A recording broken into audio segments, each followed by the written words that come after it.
Yo, new video. Um, what did we do today? I was just editing it, I forgot. We did chest day today with core. Um, hit the upper and lower pectorals and upper and lower core. So yeah, just a good workout. But before we get into it, say hi to the dog. He's in here. So yeah. Um, but we started with some decline chest fly. Um, this is good for getting your upper pectorals bias, but also just the entire pectoral, which pectoral is your pecs, if you don't know. Um, so yeah, it's a really good exercise if you know how to do it. It's a little harder to get the chest feeling on the cable fly than it is with the actual fly machine. But if you know how to do it or you know how to get the tension there, it's really good. You just got to kind of keep your elbows and your arms out like this and think of closing in with your chest, not your elbows, your shoulder, your arms. Just think of solely your chest moving in and your chest touching together like that. So, yeah, if you do that, it should be good for you. Um, but yeah, at first in the clip you see I tried some high weight and it messed up. Or it didn't mess up, but I got flung back, so I had to lower it a bit. Um, But yeah, in a second we're gonna go into cable crunches, and I just tried to go slow and controlled on these, just really working the core, not letting it ever rest. Like at the end of the rep, I'm not deactivating my core and still having it tight, and not going all the way up, just so I can keep it active. And the only time I'm really stopping the core activation, excuse me, is at the bottom. But even then, I'm squeezing. Like when I get to the bottom, I'm squeezing my core just as much as I can, which is something y'all should do, by the way. Whenever you're at the end of a rep, like let's say it's the chest fly, at the end, just squeeze the muscle as much as you can. And I promise you'll start seeing a lot of growth that way. That squeeze at the end is really what matters the most. Well, I don't know if I'd say most, but it works it a lot. So I definitely keep in mind that y'all are trying to do that squeeze.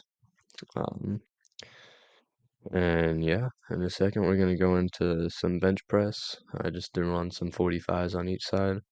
My bench isn't good at all, so for me that's kind of a lot of weight, especially after doing some chest stuff today already. Um, but yeah, I just wanted to get my mid and lower pectorals hit better since I hit the upper with that decline chest fly, but I thought, why not just do some bench, also just see how my bench is stacking up at this gym at least, what it's like.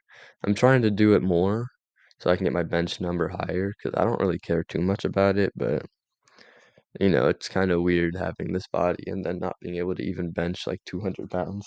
So that's the goal by the end of the school year to bench 20, hopefully 225, but realistically like 205 probably. So yeah, we did a couple reps here, and you'll see at the end. I left it in a little bit. I kind of failed. So there was a guy asking if I needed a spot, but I had to tell him like, nah, I got it, because I can kind of just hold this weight. So yeah, but then we went into some leg raises, and at first grabbed a 25 plate and wrapped it around my waist. And you'll see I'm kind of gripping it with my knees. That's kind of what you have to do. You gotta hold it up straight, even though it's there. And if you hold it with your knees while you're going up, you'll definitely feel the tension of that 25 pounds throughout your lower abdominal. Definitely. So, yeah, I recommend you do it with weights if you can. Um, and if you do it with weights, some people go with oops, their legs straight like this. I don't do it with my legs straight. You'll see I kind of bend my knees. And I do that because A, I can keep constant tension a lot easier without letting my core be deactivated at the bottom, especially because it's kind of just like the floor. So it's a lot easier to just deactivate your core on this thing. But that, and also it's a lot easier to carry weight with you with your legs like that. So yeah, that's why I just do it like that. I recommend it. But yeah. Then we went into some easy crunches. That's what I'm gonna call them. I don't know, but this is really good for working your top two cores And when you get the really good squeeze at the top, it definitely works this up one, the top like one core right here, but especially just those two right. Oh my God, I can't talk. Those two right there. Um, yeah, the pump isn't gonna be crazy just so y'all know in advance because I was just doing core and chest stuff in kind of a random order, so or not like a random, but I can't really keep both body parts pumped at the same time, so yeah. Um, but I threw this at the end here, just doing like 20 reps, as much as I could at the time. Before my core just gave out completely.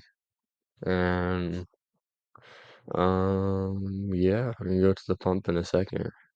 I guess it's not long. But I hope y'all enjoyed. Like, subscribe. I'm gonna go get more clips today from the gym. I don't know if I'm gonna post a video about it, but probably not because I posted 2 videos yesterday and I'm just kind of catching up. But yeah, still, I'll see y'all in the next video and see ya.